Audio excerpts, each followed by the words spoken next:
Hello friends, आप सबका स्वागत है आपके अपने YouTube channel study 5.0 by Raju में। किसी भी कैंडिडेट का किसी भी गवर्नमेंट जॉब के लिए ज्वाइनिंग लेटर आना उस कैंडिडेट के लिए कितना बड़ा सौभाग्य का दिन होता है, इसका वर्णन हम आसानी से नहीं कर सकते। इसी संदर्भ में एक कैंडिडेट हैं जो कि डिस्ट्रिक्ट नादिया वेस्ट बंगाल के रहने वाले हैं, जिनका चयन अभी इंडियन रेलवे में हुआ है। हमने प्राइवेसी के लिए इनके नेम को हाइड कर रखा है। चलिए आगे देखते हैं। यहाँ पे लिखा है वरिष्ठ मंडल कार्मिक अधिकारी दक्षिण पश्चिम रेलवे हुबली, यानी कि इनका जो चयन हुआ है वो south western railway Hubli division में हुआ है। हुबली डिवीज़न में इनका चयन किस पोस्ट के लिए हुआ है, कब इनको डीआरएम ऑफिस में रिपोर्ट करना होगा, इनको कौन कौन से डॉक्यूमेंट लेके जाने होंगे, आदि सब की जानकारी के लिए प्लीज़ वीडियो को एंड तक ज़रूर देखना। अगर आपने हमारा चैनल सब्सक्राइब ना किया हो तो प्लीज़ चैनल को सब्सक्राइब ज़रूर कीजिएगा। यहाँ पे दे रखा है इनका ज्वाइनिंग लेटर। यहाँ पे लिखा है सबसे पहले subject recruitment of senior clerk come typist in ministerial category under NTPC CEN number 1/2019 category 5। इनका जो चयन हुआ है कैटेगरी नंबर 5 के लिए सीनियर क्लर्क कम टाइपिस्ट पोस्ट के लिए हुआ है। यहाँ पे आगे दे रखा है with reference to your application to the railway recruitment board Bangalore in connection with the appointment to the above said post, you are offered to appointment as senior clerk cum typist against 50% direct recruitment quota to this division on pay 29,200 in level 5 plus allowances admissible under the rules of force from the time to time subject in the following condition। यानी कि इनका जो चयन हुआ है वो RRB Bangalore के माध्यम से लेवल 5 में सीनियर क्लर्क कम टाइपिस्ट पोस्ट के लिए हुआ है, जिसकी बेसिक 29,200 होगी और इसके अतिरिक्त जो भारतीय रेलवे में भत्ते दे होंगे वो आपको भत्ते प्रोवाइड किए जाएंगे। यहाँ पे आगे दे रखा है number 1 important point, this is only an offer of appointment said and not the order of appointment. यानी कि केवल ये ऑफर लेटर है अपॉइंटमेंट का, ना कि ऑर्डर है आपके अपॉइंटमेंट का। नंबर 2 दे रखा है यहाँ पे, you must bring with all your original certificate viz original high school certificate in support of date of birth educational qualification mark sheet of passing certificate school living certificate of verification two set of attested copies of all certificates you should to bring two photo copies which should be attested the gazetted officer. यहाँ पे important चीज़ दे रखी है, बहुत ज़्यादा important,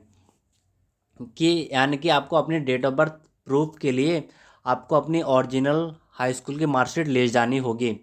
जब आपकी DRM office में joining होगी तब। और नंबर सेकंड यहाँ पे दे रखा है एजुकेशनल क्वालिफिकेशन, जो भी आपके पास हाईएस्ट क्वालिफिकेशन है वो आपको यहाँ पे लेके जानी होगी, यानी कि सबमिट करनी होगी, जिससे कि आपको बहुत फ़ायदा होने वाला है।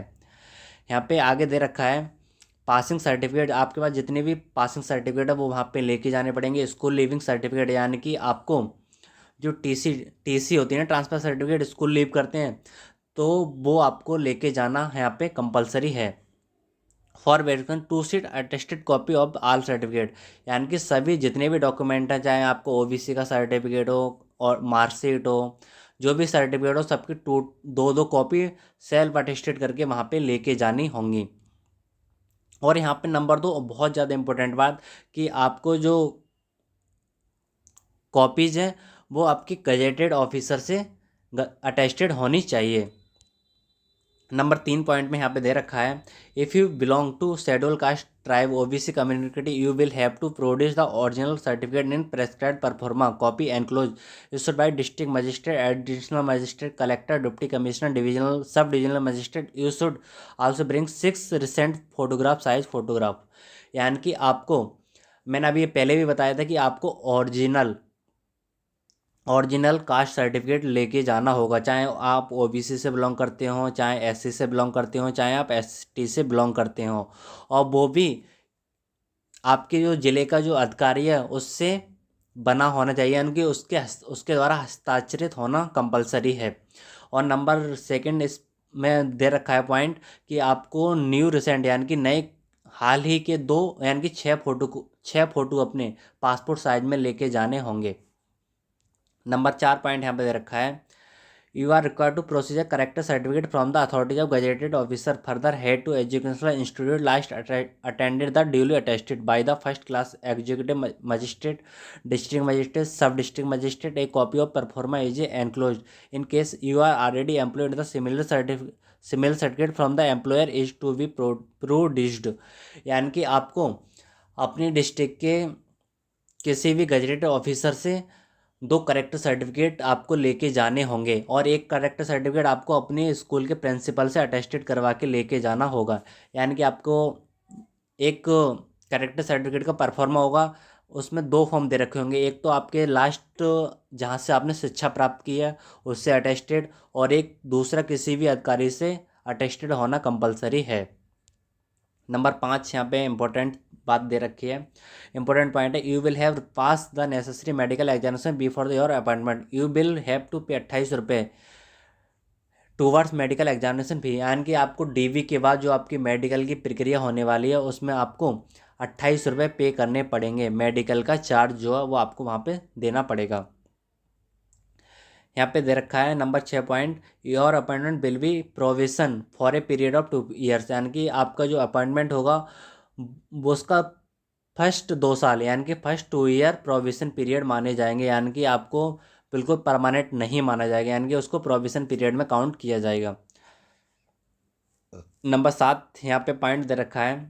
You will require to taking oath allegiance to making the affirmance of addition below, यानी कि आपको इस लाइन में लिख के एक लेटर वहाँ पे सबमिट करना होगा। Number 1 auth so help me God नाम से कोई है, वो आपको वहाँ पे सबमिट करना होगा। नंबर 8 पॉइंट दे रखा है यहाँ पे, if you are government service should provide the no objection certificate from the employer the state government, यानी कि यहाँ पे एक बहुत ही इंपॉर्टेंट पॉइंट दे रखा है, जो कर्मचारी किसी भी अदर गवर्नमेंट डिपार्टमेंट में सर्व कर रहे हैं, यानी कि कहीं अदर डिपार्टमेंट में सेवा दे रहे हैं अपनी, तो वहाँ से आपको NOC नो ऑब्जेक्शन सर्टिफिकेट ला के वहाँ पे अपने ज्वाइनिंग के टाइम सबमिट करना होगा, अन्यथा आपको दिक्कत हो सकती है। नंबर यहाँ पे 9 पॉइंट दे रखा है, you will entitle the any other termination service to pay, यानी कि ये भी एक इम्पोर्टेंट पॉइंट है। नंबर 10 पॉइंट दे रखा है यहाँ पे, you will govern the new pension scheme, यानी कि जो आपका चयन किया गया है वो आपका न्यू पेंशन स्कीम NPS के तहत चयन किया गया है, ना कि OPS पुरानी पेंशन स्कीम यानी कि ओल्ड पेंशन स्कीम के तहत आपको चयन नहीं हुआ है।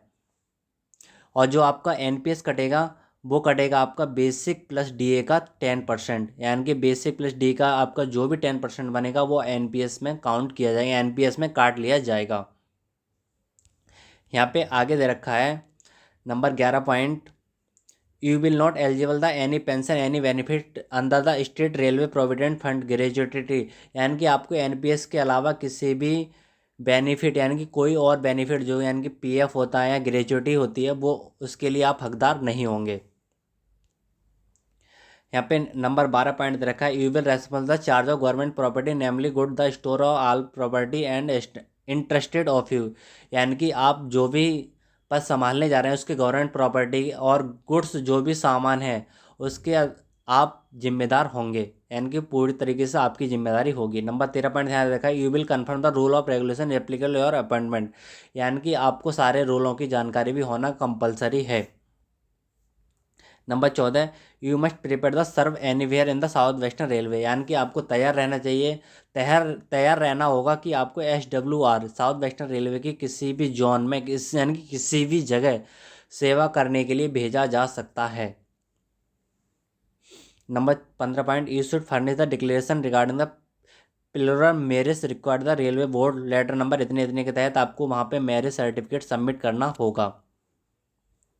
यहाँ पे दे रखा है number 16 point, your after appointment you require the लाइवल the military service in railway engineering unit, यानी कि आपको रेलवे इंजीनियरिंग यूनिट में 7 साल के लिए कभी भी सेवा के लिए भेजा जा सकता है, कभी कभी समय पे कभी कभी भेजा जा सकता है। यहाँ पे number, your appointment preliminary subject the verification of caste certificate यानी कि मार्कशीट, यहाँ पे नंबर 17 पॉइंट में दे रखा है, आपका जो वेरिफिकेशन होगा आपके अपॉइंटमेंट के बाद OBC सर्टिफिकेट, SC सर्टिफिकेट और ST सर्टिफिकेट और आपकी जितनी भी मार्कशीट है सबका वेरिफिकेशन डिपार्टमेंट कभी भी करा सकता है, इसलिए आपको सलाह दी जाती है कि आप अपने हो सके तो अपने ओरिजिनल ही डॉक्यूमेंट जमा करें। अगर किसी को कोई डाउट अपने डॉक्यूमेंट में तो ऐसा डॉक्यूमेंट आप वहाँ पे जमा ना करें, जिससे आपको आगे कोई भविष्य में दिक्कत ना हो। अगर आपको वीडियो अच्छी लगी तो प्लीज़ वीडियो को लाइक ज़रूर करना, अगर आपने चैनल सब्सक्राइब नहीं किया तो प्लीज़ चैनल को सब्सक्राइब जरूर कर लेना। थैंक्स फॉर वॉचिंग, मिलते हैं नेक्स्ट